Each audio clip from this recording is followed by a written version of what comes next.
এদিকে দুপুরেই সুখবর পেল আওয়ামী লীগের নেতাকর্মীরা। ভারতের নতুন কৌশলে ফিরছেন শেখ হাসিনা। নিজের জালে নিজেই ফেঁসে গেল জামায়াত এনসিপি। অবশেষে আওয়ামী লীগের স্বপ্ন পূরণ। আওয়ামী লীগ আবার মাঠের রাজনীতিতে ফিরছে।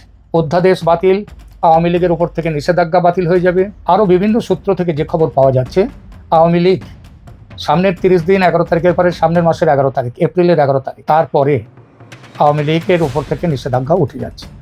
আওয়ামী লীগ কি শিগগিরই ফিরে আসছে, এবং একাধিক মিডিয়া লিখেছে যে ঈদের পরে হয়তো আওয়ামী লীগ ফিরে আসবে। তো এই বিষয়গুলো যদি মাথায় রাখেন তাহলে আওয়ামী লীগ ফিরে আসছে, এটা স্বাভাবিক। এটাই তো আওয়ামী লীগের ফিরে আসার আলামত। আওয়ামী লীগের যে সকল মেগা চুক্তি করা সেগুলো মোটামুটি করাই হয়ে গিয়েছে। কিভাবে আওয়ামী লীগ ফিরে আসবে সেটা মোটামুটি ঠিক হয়ে গিয়েছে ভারতের সাথে। Bharat just step to step এখন আগাচ্ছে। এবং এর ফাঁকে তারেক ভাইয়া এবং সেনা প্রধান এরা সবাই আব্বা ডাকা শুরু করেছেন মোদিজিকে। মোদিজি, আপনি আমাদের জন্মদাতা পিতা, আপনি আমাদেরকে জন্ম দিয়েছেন, প্লিজ প্লিজ আমরা যা বলেছি সেটা আমরা আসলে বিবেকে বলিনি, আবেগে বলেছি। কিন্তু আব্বা ডাকা শুরু, আব্বা আব্বা ডাকতে ডাকতে এখন মুখে ফেনা উঠছে। খেলা যে কোন লেভেলে চলতে যাচ্ছে, কোন লেভেলে হবে, এটা আমাদের চিন্তার বাইরে। নিজেদের মধ্যে ঐক্যবদ্ধতা এবং সক্রিয় সেই ফাইনাল খেলা খুব শীঘ্রই আসতেছে। এটাই সত্যি ভাই, ধৈর্য হারা হবে না। একটু ধৈর্য ধরেন, একটু অপেক্ষা করেন, ইনশাল্লাহ চূড়ান্ত একটা খেলা হইতে যাচ্ছে। জুলাই সনদ বাস্তবায়ন আদেশ যেটা হয়েছে রাষ্ট্রপতির অধ্যাদেশের মাধ্যমে, সেটা এই সংসদে পাশ হচ্ছে না, এটা মোটামুটি বলা যায়। গণভোটের রায় বাস্তবায়নের যে আদেশ দেওয়া হয়েছে, সেই গণভোটের রায়ও সম্ভবত এই সংসদে পাশ হচ্ছে না। দর্শক, নতুন একটা নিউজ আপনাকে স্বাগতম। প্রিয় দর্শক, বাংলাদেশের যে বর্তমান রাজনৈতিক প্রেক্ষাপট এবং যে পরিস্থিতির সৃষ্টি হয়েছে তারই আলোকে আপনাদের সামনে কয়েকটা গুরুত্বপূর্ণ খবর নিয়ে হাজির হয়েছি, যার কিছুটা অংশ বিশেষ ইতিমধ্যেই ভিডিওর শুরুতেই দেখেছেন। দর্শক, ভিডিওর শুরুটা দেখেই কিন্তু বুঝতে পেরেছেন যে আজকের নিউজটা ঠিক কতটা গুরুত্বপূর্ণ এবং ঠিক কোন বিষয়টাকে ইঙ্গিত করছে। তাই বলবো, যারা ভিডিওটি অন করেছেন না টেনে সম্পূর্ণ নিউজটি মনোযোগ সহকারে দেখতে থাকুন, তাহলে আজকের মূল বিষয়টা বুঝতে পারবেন। তো দর্শক, আর দেরি না করে চলুন দেখে আসবো আজকের সেই কাঙ্ক্ষিত ভিডিওগুলো। তবে তার আগে বলবো, যারা প্রতিনিয়ত আপডেট খবর দেখতে চান তাহলে অবশ্যই আমাদের চ্যানেলটি সাবস্ক্রাইব করে পাশে থাকা বেল আইকনটি ক্লিক করে দিন। আর যারা ইতিমধ্যেই চ্যানেলটি সাবস্ক্রাইব করে রেখেছেন তাদেরকে অসংখ্য ধন্যবাদ। তো চলুন দর্শক, ভিডিওটিতে একটি লাইক দিয়ে আমরা ধারাবাহিকভাবে সবগুলো ভিডিওর আলোচনা দেখে আসি। আওয়ামী লীগ যাতে রাজনৈতিকভাবে মাঠে নামতে পারে, তাদের ফ্রি এবং একটা প্লেইং ফিল্ড যাতে তারা পায়, অর্থাৎ সহজ কথায় তাদের ওপর থেকে কিভাবে নিষেধাজ্ঞা তুলে নিয়ে তাদেরকে পুনর্বাসন দেওয়া যাবে আওয়ামী লীগকে বাংলাদেশে, এই বিষয়টা নিয়েও কথা হয়েছে। এবং এই কথার ভেতরেও কিন্তু রয়েছে দুই দেশের স্বার্থ সংশ্লিষ্ট যে নিরাপত্তাজনিত যে কথাবার্তা, তার মধ্যেই কিন্তু এটা। কেন? তার কারণ হচ্ছে ওখানে যদি আওয়ামী লীগের মতো একটি ধর্মনিরপেক্ষ শক্তি রাজনীতিতে থাকলে, ওখানে যে ধর্মীয় শক্তিগুলো যারা মাথাচাড়া দিয়ে উঠেছে গত 1.5 বছরে এবং এখন রয়েছে, যারা বাংলাদেশের সংসদে দ্বিতীয় বৃহত্তম দল এবং বিরোধী দল, তাদেরকে নিয়ন্ত্রণে রাখবার জন্যে একটা আওয়ামী লীগের রাজনৈতিকভাবে আওয়ামী লীগের সেখানে থাকার প্রয়োজন। এই ব্যাপারটা আলোচনা হয়েছে। সেই আলোচনার ফলে কিভাবে তার যে একটা রোডম্যাপ তৈরি হচ্ছে, সেই রোডম্যাপের অংশ হচ্ছে সংসদ থেকে কিভাবে এই যে আওয়ামী লীগের ওপরে নিষেধাজ্ঞাগুলো জারি করার ব্যাপারে যে রাষ্ট্রপতির অর্ডিন্যান্স ইত্যাদি হয়েছিল, সেই অর্ডিন্যান্সগুলো নিয়ে কি করা যাবে এবং সংসদ কিভাবে সেগুলোকে তুলে দেবে, এই বিষয়টিও আলোচনা হয়েছে। এবং সেটা যে হয়েছে সেটা কিন্তু বোঝা গেল আজকে সংসদের অধিবেশনে। কিভাবে বোঝা গেল বলছে। আজকে মানব জমিন পত্রিকা বাংলাদেশের, তারা সংসদের আজকের অধিবেশনে খবর দিতে গিয়ে তারা লিখছে যে জুলাই সনদ বাস্তবায়নে আবেগ নয়, চলতে হবে সাংবিধানিক পথে, সংসদের স্বরাষ্ট্রমন্ত্রী। তিনি আরও কিছু বলেছেন। সালাউদ্দিন আহমেদ সাহেব বলেছেন যে জুলাই সনদের রাজনৈতিক সমঝোতার অংশ ছিল না, এর 4টি ভিন্ন প্রশ্নের জন্য একটিমাত্র হ্যাঁ বা না ভোট দেওয়ার সুযোগ রাখা ছিল, যা কখনো যৌক্তিক নয়। তিনি এই প্রসঙ্গ নিয়ে কথা বলতে গিয়ে আরও বলেছেন যে সংসদের প্রথম দিনে 11 তারিখ, গত 11ই মার্চ, সংসদে 133টি অধ্যাদেশ উত্থাপিত হয়েছে এবং আগামী 30 দিনের মধ্যে এসব অধ্যাদেশের ফয়সালা করতে হবে। সামনে দীর্ঘ ছুটি রয়েছে, তাই এই অধিবেশনে হয়তো সময় পাওয়া যাবে না, অর্থাৎ এই অধিবেশনে অধ্যাদেশ নিয়ে আলোচনা হবে না। সরকারের প্ল্যানটা তাহলে কি আছে? সরকারের প্ল্যান পরিষ্কার যে 30 দিন, এই অধিবেশন নয়, পরের অধিবেশনে তোলা হবে। ইতিমধ্যে 30 দিন সময়টা এগিয়ে যাবে এবং এগিয়ে গেলে তারপরে এই সম্পর্কে আলোচনা হবে, পাস করতে হবে সংসদে। এই পাস করতে গিয়ে ওই সংবিধান সংস্কার পরিষদের অধ্যাদেশ তো পাস হবেই না, তার কথাতেই আজকে বোঝা গেছে। আর এই সম্পর্কে বোঝা গেছে যে এই অধ্যাদেশগুলোর মধ্যে একটা 133টা অধ্যাদেশ এটা অলরেডি সংসদে আলোচ্য বিষয় তুলে দেওয়া হয়ে গেছে, পাস না করতে পারলে সব বাতিল। আর এই বাতিলগুলোর এই অধ্যাদেশগুলোর মধ্যে রয়েছে আওয়ামী লীগের ওপরে নিষেধাজ্ঞা সংক্রান্ত অধ্যাদেশ, সেটাও বাতিল হবে। এর মধ্যে রয়েছে যে আইসিটি ইন্টারন্যাশনাল ক্রাইম ট্রাইব্যুনাল গঠন তার অধ্যাদেশ, সেটাও সম্ভবত বাতিল হবে পুরোপুরি। কারণ এটা বলা হয়েছে যে 1972 সেই পুরনো ক্রাইম ট্রাইব্যুনালটাকে নিয়ে এসে নতুন করে তার মধ্যে জুলাইয়ের গণ আন্দোলনকে নিয়ে আসা, এটার বিরুদ্ধে সরকার আলাদাভাবে এই জুলাই অধ্যাদেশের এই জুলাই বিপ্লব বা অভ্যুত্থানের সময় যে ঘটনাগুলো ঘটেছে, মৃত্যু হয়েছে, তাদের সবার আলাদাভাবে বিচার করতে সরকার প্রতিশ্রুতিবদ্ধ, সরকার সেটা করবে। ফলে আজকে যেটা পরিস্থিতি দেখা যাচ্ছে যে পরিষ্কার একটা রোড ম্যাপ দেখা যাচ্ছে, অধ্যাদেশ বাতিল, আওয়ামী লীগের ওপর থেকে নিষেধাজ্ঞা বাতিল হয়ে যাবে, আওয়ামী লীগ মাঠের রাজনীতিতে ফিরতে পারবে।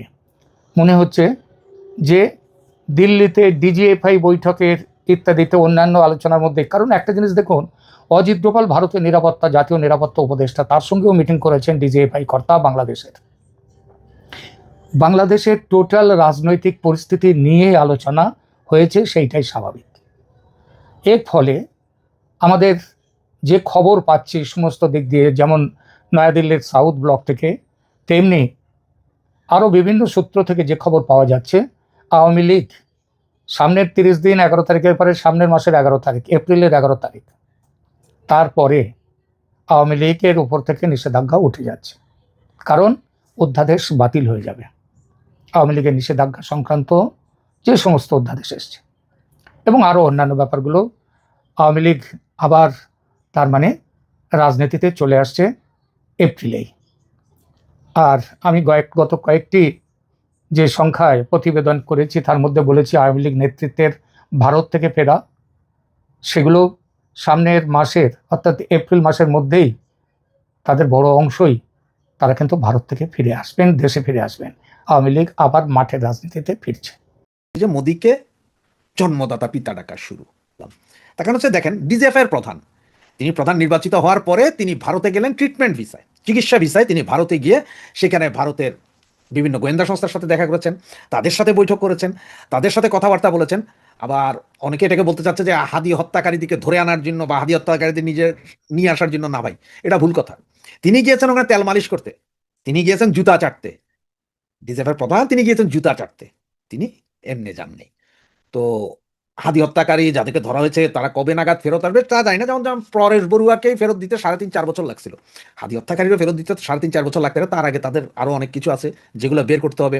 তারা হাদিকে হত্যার পরে কিভাবে পাকিস্তান এম্বাসিতে উঠেছিল, পাকিস্তান এম্বাসিতে কতদিন ছিল, ওখান থেকে কিভাবে এসেছে, এগুলো সব জানতে হবে আগে, তারপরেই পাঠাবে। আজকে আবার আপনারা পেপারে দেখেছেন যে 16,000 মেট্রিক টন চাউল এসেছে ভারত থেকে। এর আগে এসেছিল ডিজেল 5,000 মেট্রিক টন বা 5,000 এরকম কিছু একটা। তাহলে তো দিল্লি না ঢাকা, দিল্লি না ঢাকা, ঢাকা না দিল্লি, এটা চিল্লাইছিলাম না। এখন সংসদে উঠে এই হাসনাত আব্দুল্লাহ শুয়োরগুলা এরা কেন বলে না যে ভারত থেকে তেল আসতে পারবে না, ভারত থেকে চাউল আসতে পারবে না, প্রয়োজনে আমরা ঘাস খেয়ে থাকবো, এই কথা বলে এখন সরকারকে বাধা দিচ্ছে কিনা কেন? এটার কারণটা কি? আব্বা ডাকা শুরু, অলরেডি আব্বা ডাকা শুরু। আপনার এই যে তারেক জিয়া, উনি মোদির কাছে আবেদন জানিয়েছেন যে বাজেটে যে 60 কোটি টাকা সহযোগিতা রেখেছেন, সেই 60 কোটি টাকার সহযোগিতার হিসাবে ওনাদেরকে চাউল ডাল দিতে, চাউল ডাল তেল লবণ চিনি মরিচ এগুলো দেওয়ার জন্য অনুরোধ জানাইছেন। আগে এই বাজেটের ভারত বাজেটে যে টাকাটা রাখতো এগুলো হয়তো ধরেন আপনার ভারতীয় যে ইঞ্জিন, ট্রেনের ইঞ্জিন আসে, বা আপনার যে আপনার ইন্দিরা গান্ধীর যে একটা মেমোরিয়াল ছিল বাংলাদেশে, এগুলোর বিভিন্ন কাজে ব্যবহৃত হতো। এটা ফ্রি অফ কস্ট, এখান থেকে 1 টাকাও ফেরত দিতে হয় না, 1 টাকার কোনো হিসাব দিতে হয় না, কোথায় যাবে কি হবে কি না। কিন্তু দুই দেশ জানতো যে কোথায় টাকাটা খরচ হচ্ছে। সেই টাকাটাই এখন চাচ্ছেন উনি যে ওনাকে খাদ্য সহযোগিতা দিতে। উনি এখন নিজেই বলছেন যে বাংলাদেশের কাছে আগামী 3 মাস চলার মতো খাদ্যও নাই। ডিজেলের যে অবস্থা এবং সারা পৃথিবীতে যে অবস্থা তা আপনারা দেখতেছেন। ইরানের যেই আপনার আইল্যান্ডের মধ্যে বোমা মারল গত শনিবার, সেটা ছিল ইরানের তেলের মূল হৃৎপিণ্ড। 2% তেল, সারা পৃথিবীর প্রয়োজনীয় 2% তেল ওখান থেকে যায়। এরপরে তো ইরান এখন সব জায়গায় ব্লক করে দিছে, হরমুজ প্রণালীর চতুর্দিকে। যেই অবস্থা, তাতে আগামী আর 10-15 দিন পরে যে কি কিয়ামত শুরু হবে সেটা হয়তো এখনো কেউ বুঝে উঠতে পারছেন না। এখন আবার রোজার শেষ, এই ঈদ আসতেছে, সবাই একটা উন্মাদনায় আছি আমরা, এটা নর্মাল, মুসলিম হিসেবে এটা নর্মাল, উন্মাদনায় আছি। কাপড় চোপড় কিনতেছি, কেউ এদিক কিনতেছি, কেউ ওই দিক কিনতেছি, এরপরে দেশে যাওয়ার একটা টেনশন আছে, আবার ফিরে আসার টেনশন আছে। এই টেনশনগুলো শেষ হইতে লাগবে আগামী 10 দিন থেকে 15 দিন। 15 দিন পরে আস্তে আস্তে বুঝতে পারবেন আসলে কাহিনীটা কি।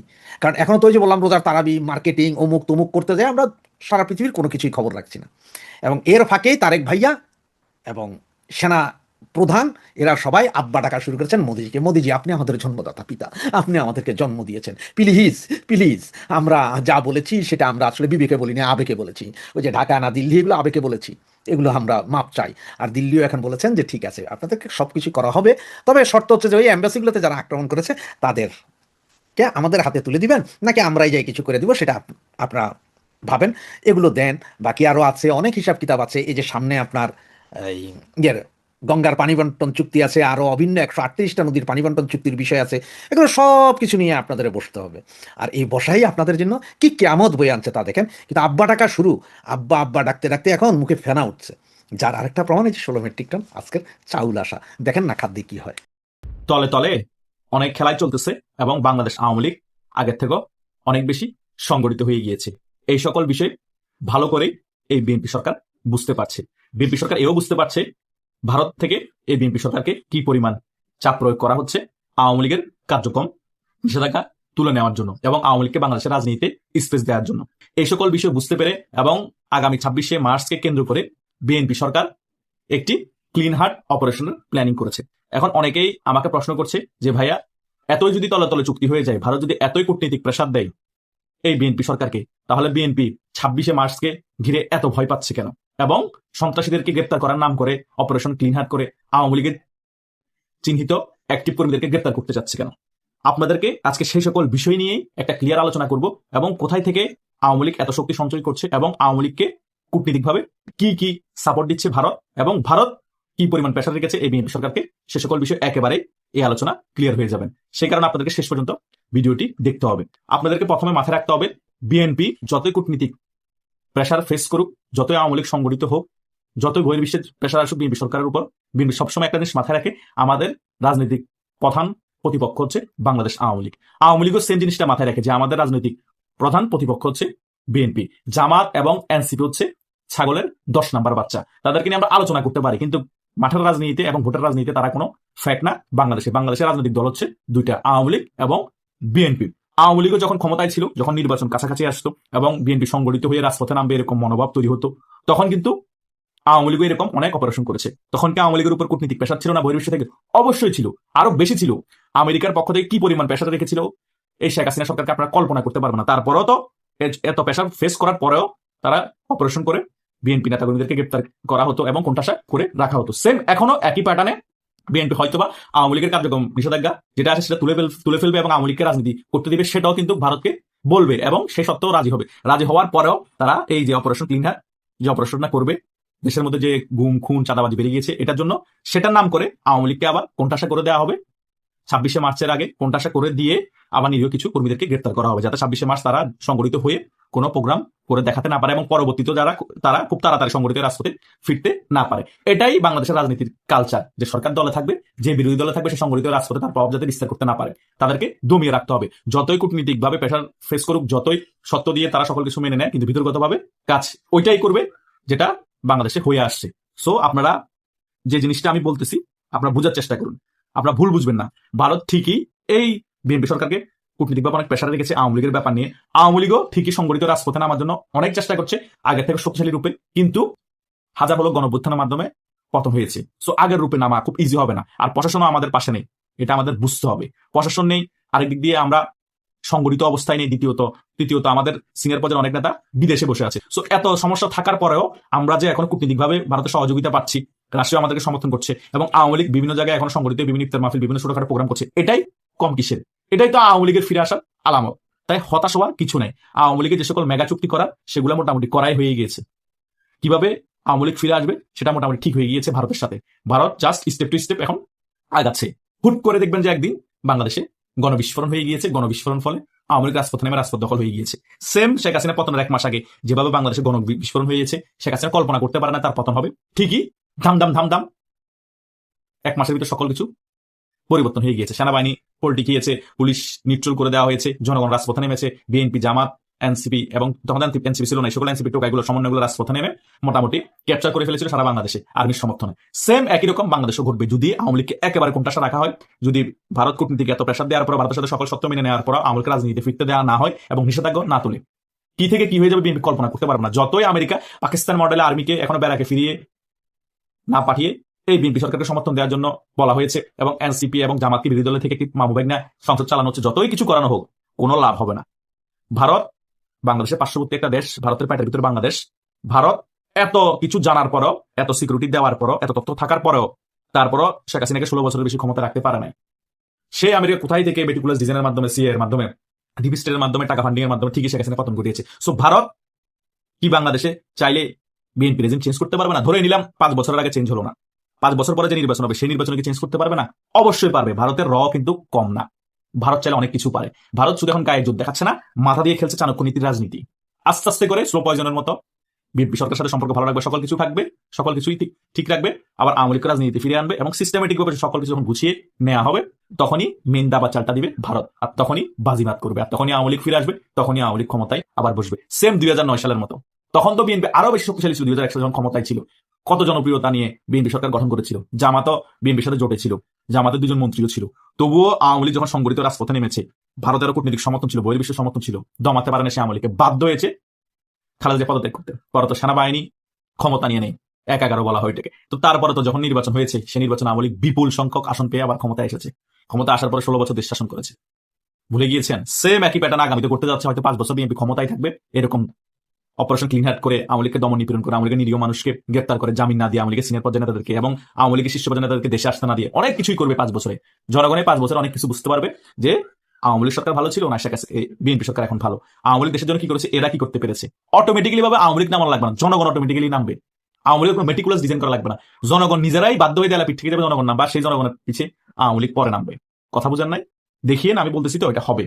বাংলাদেশে কি পরিমাণ দুর্ভিক্ষ অবস্থা আছে, তলাবিন ঝুরি হয়ে গেছে, আপনারা কল্পনা করতে পারবেন না। পরিস্থিতি ভয়াবহ, এটা বিএনপি বুঝতে পারতেছে। সে কারণে তারা আর্মিকে ব্যারাকে ফিরতে দেয় না, আমেরিকার সমর্থন রেখেছে, আমেরিকার স্বার্থ হাসিল করবে বলেছে, সকল চুক্তি যেগুলো করে সেগুলো পালন করবে বলেছে, ভারতের সাথে তেল মালামারি করতেছে, যাতে কোনো রকম 5টা বছর ক্ষমতায় থাকতে পারে নাকি দেখা যাক। 5টা বছর থাকলে পরবর্তী 5 বছর চিন্তা করা হবে।